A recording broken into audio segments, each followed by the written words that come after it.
Hello, আসসালামু আলাইকুম everyone. শুরু করতে যাচ্ছি সে আমার বন্দিনী। লিখেছেন তাসনিয়া হুসাইন। ডাক্তার যাওয়ার পর ডাক্তারের তার প্রেসক্রিপশন অনুযায়ী দ্রুত সব ওষুধ আনতে বলে গার্ডকে, আর মারিয়াকে খাবার আনতে বলে। ঈশার কাছে গিয়ে নিচু গলায় বলে, আগে একটু কিছু খাও, ওষুধ খেলে কমে যাবে ব্যথা, বলে ঈশার কপালে আলতো চুমু খায়। খাবার আসলে নিজের হাতে তাকে অল্প স্যুপ খাইয়ে দেয়, তারপর ওষুধগুলো একে একে খাওয়ায়। কিছুক্ষণ পর ধীরে ধীরে ঈশার পেটের ব্যথা কমতে শুরু করে। কিছুক্ষণ পর ঠিক হয় সে। পুরোটা সময় মুহূর্তের জন্য তাকে একা ছাড়েনি। বেপরোয়া অধৈর্য হলেও ঈশার বেলায় সে সবসময় ধৈর্যের সাথে করে সব কাজ। কোনো কিছুতেই বিরক্ত হয় না সে।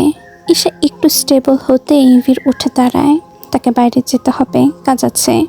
সে রেডি হয় কালো প্যান্টের সাথে সাদা শার্ট, কালো কোট, চুলে জেল দিয়ে সেট করে। অভ্যাস মতো পুরো শরীরে পারফিউম স্প্রে করতেই ঈশা কেসে ওঠে।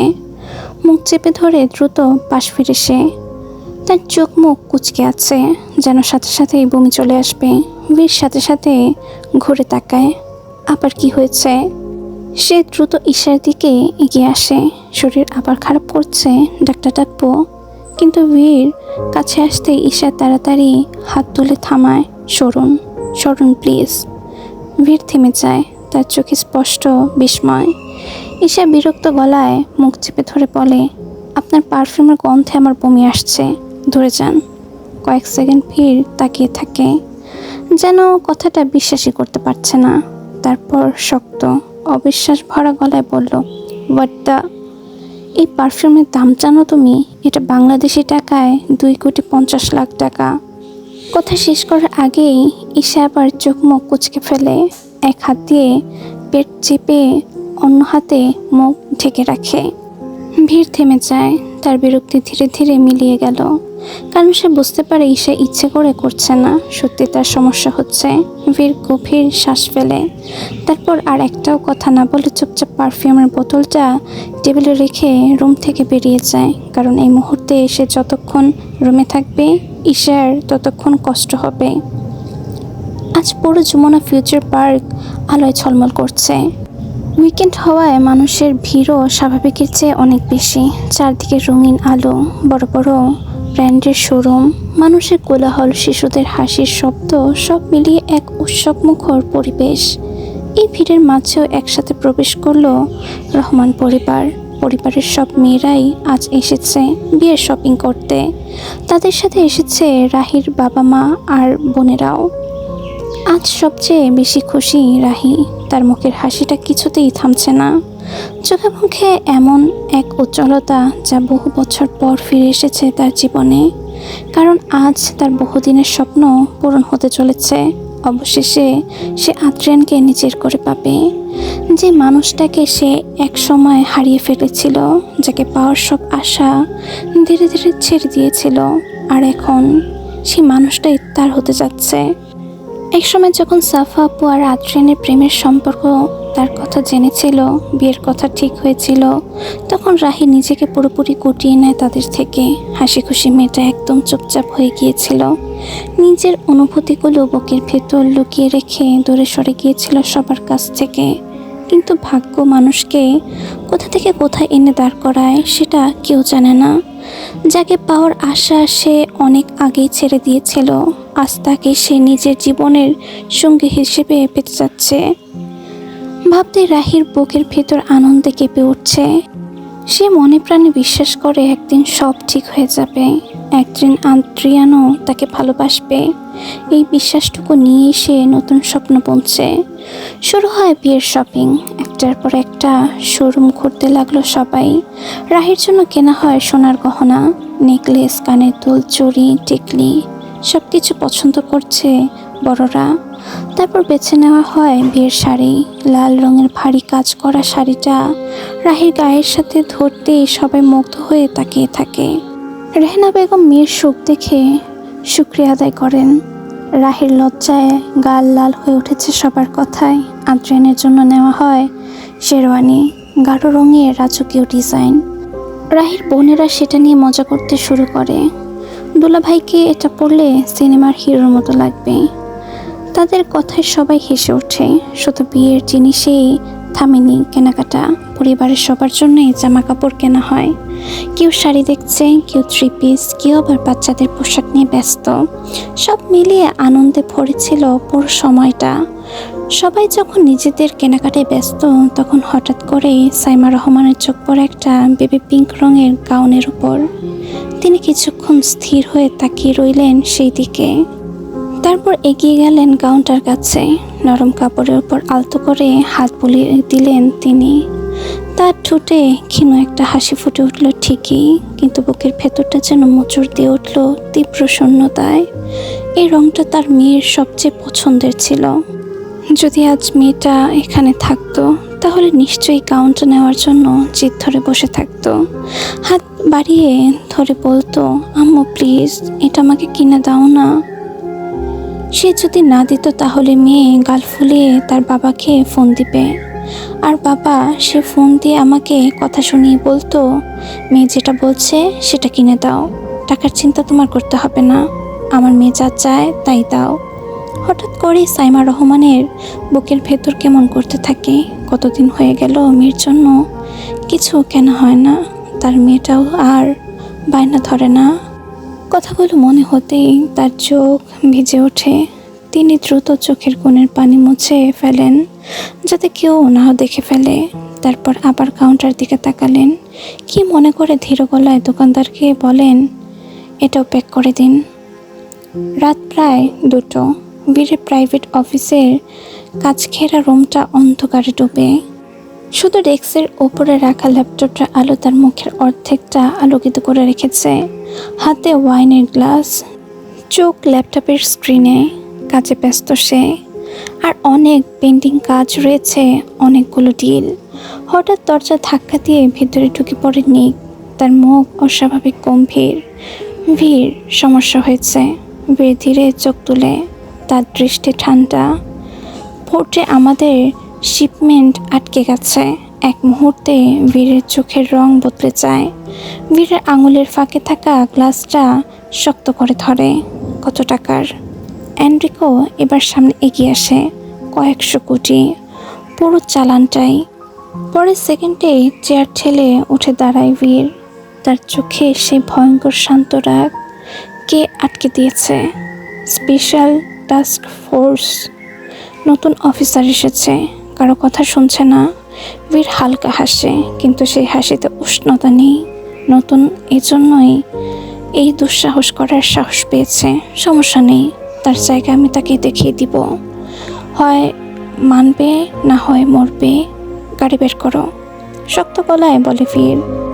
কালো রঙের কয়েকটা এসইউভি রাত ছেড়ে বন্দরের দিকে ছুটে যায়। চারদিকে কন্টেইনার, বিশাল ক্যান আর পুলিশের ফ্ল্যাশিং লাইট। বীর গাড়ি থেকে নামতেই আশেপাশের পরিবেশ ভারী হয়ে ওঠে। কালো কোটের ভিতর হাত ঢুকিয়ে ধীরে হাঁটতে হাঁটতে সামনে এগিয়ে যায়। একজন সিনিয়র অফিসার এগিয়ে আসে। মিস্টার রদ্রিগেজ, এখানে আপনার আসার অনুমতি নেই। ভিড় থামে না। আমার জিনিস আটকে রাখার অনুমতি তোদের কে দিয়েছে? অফিসার এবার কড়া গলায় বলে, আইনের অনুমতি। ভিড় রিভলভার বের করে ডিয়েগোর সামলায় তাকে। নিক আর এনরিকো বুঝে যায় পরিস্থিতি খারাপের দিক যাচ্ছে, কারণ বীরের চোখে দৃষ্টি ইতিমধ্যে বদলে গেছে। কিন্তু সমস্যা হলো সরকারি লোক আছে, স্পেশাল ইউনিট আছে। বীর চাইলে এখন রক্ত ছড়াতে পারে, কিন্তু সেটা করলে পুরো সাম্রাজ্য ঝুঁকিতে পড়ে যাবে। তাই ডিয়েগো তাকে নিয়ন্ত্রণ করার চেষ্টা করে। নিক ফোন বের করে একটা নাম্বারে কল দেয়। ওপাশে কল ধরতেই নিক ঠান্ডা গলায় বলে, মন্ত্রী সাহেব, আপনার লোকেরা আমার ধৈর্যের পরীক্ষা নিচ্ছে। ওপাশে কিছু বলতেই নিক নিচু হেসে বলে, বীর যদি রেগে যায়, তাহলে কালকে আপনার লাশ এই সমুদ্রে ভাসবে। না হয় কাল সকাল পর্যন্ত এই শহরের বন্দর বন্ধ হয়ে যাবে। আর তখন দায়টা কিন্তু আপনার ঘাড়েই পড়বে। তার কণ্ঠ একেবারে শান্ত। চারপাশে দাঁড়িয়ে থাকা অফিসারদের মুখ শক্ত হয়ে যায়। 2 মিনিটের মধ্যেই এক সিনিয়র কর্মকর্তা দৌড়ে আসে। তার আচরণ আগের থেকে সম্পূর্ণ আলাদা। স্যার, একটা ভুল বোঝাবুঝি হয়েছিল। শিপমেন্ট রিলিজ করা হচ্ছে। নিক ঠোঁট চেপে হাসে। বীর কোনো উত্তর দেয় না, সে শুধু অফিসারটার দিকে তাকায়। সেই দৃষ্টিতে এমন কিছু ছিল যে লোকটা চোখ নামিয়ে নেয়। বীর গম্ভীর গলায় বলে, পরের বার আমার জিনিসে হাত দেওয়ার আগে নিজের পরিবারের কথা মনে রাখবে। কথাটা বলে সে ঘুরে গাড়ির দিকে হাঁটে। কাজের চাপে বীর দূরেই আছে প্যালেস থেকে। কোটি কোটি টাকার একের পর এক গোপন ডিল সামলাতেই তার সময় কেটে যাচ্ছে।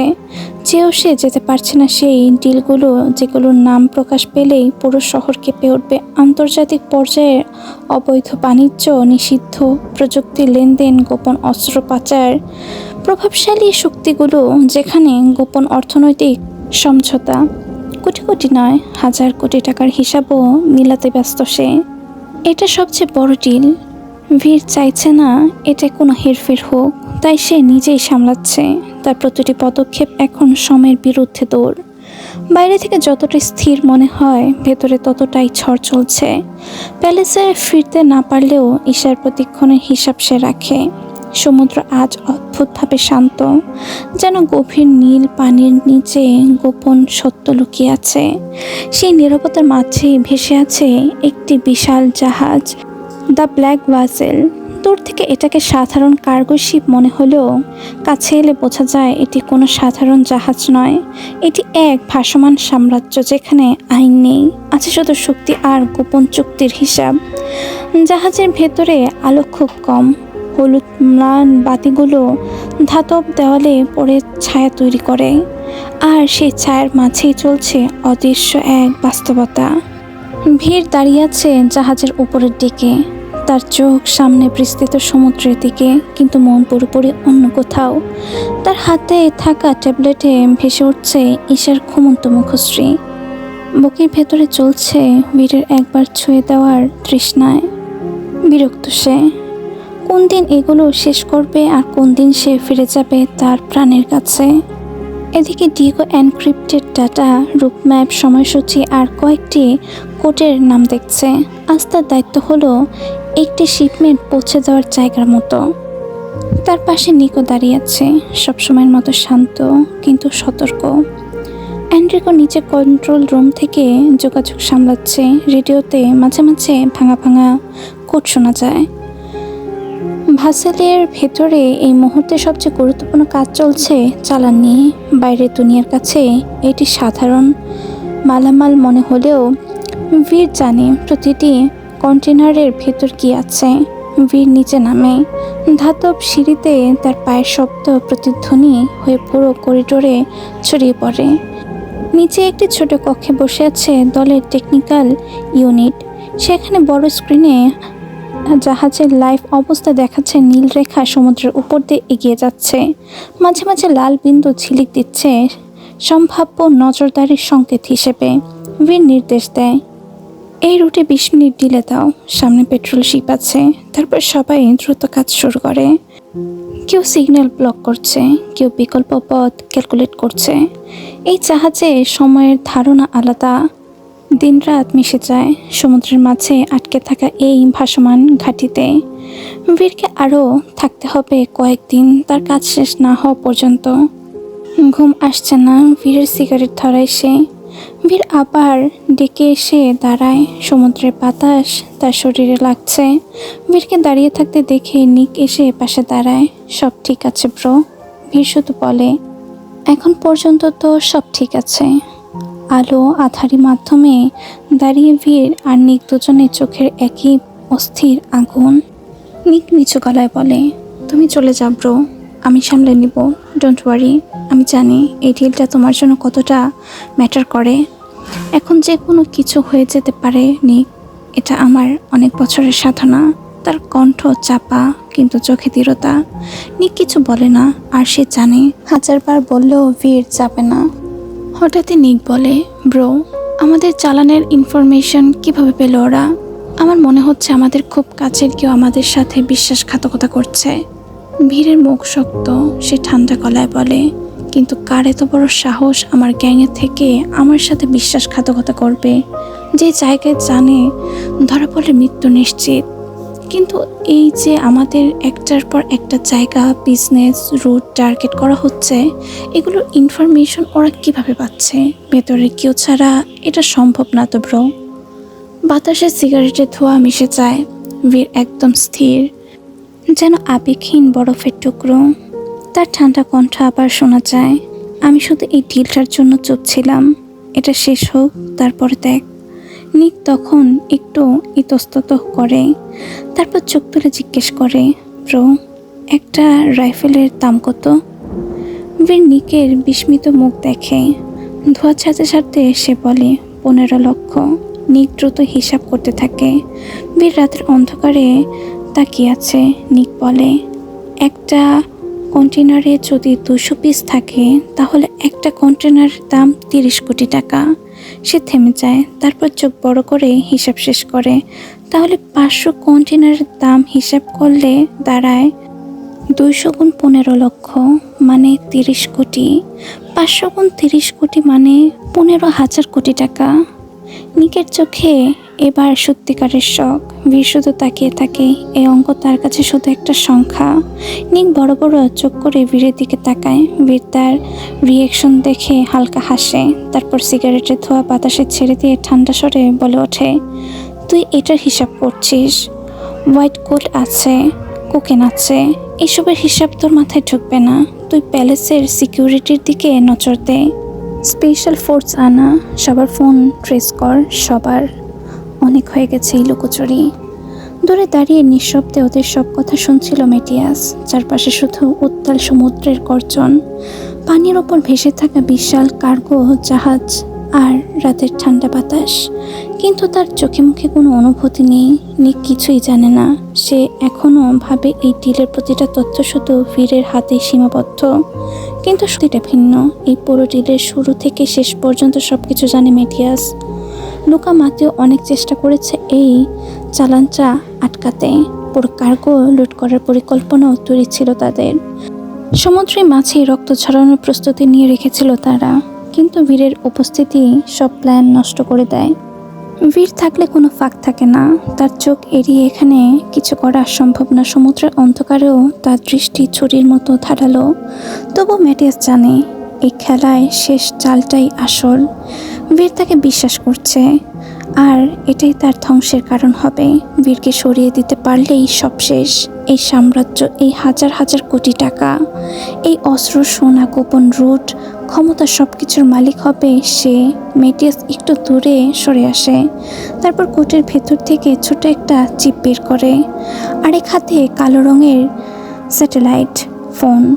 স্ক্রিনে মাত্র একটা নাম, মাতেও। মেটিয়াস শেষ মেসেজটা পাঠিয়ে দেয়। মেসেজ সেন্ড হতেই সে ফোনটা কিছুক্ষণ হাতে ঘুরিয়ে দেখে, তারপর চিপ আর ফোন দুটোই ছুঁড়ে ফেলে দেয় মাঝ সমুদ্রে।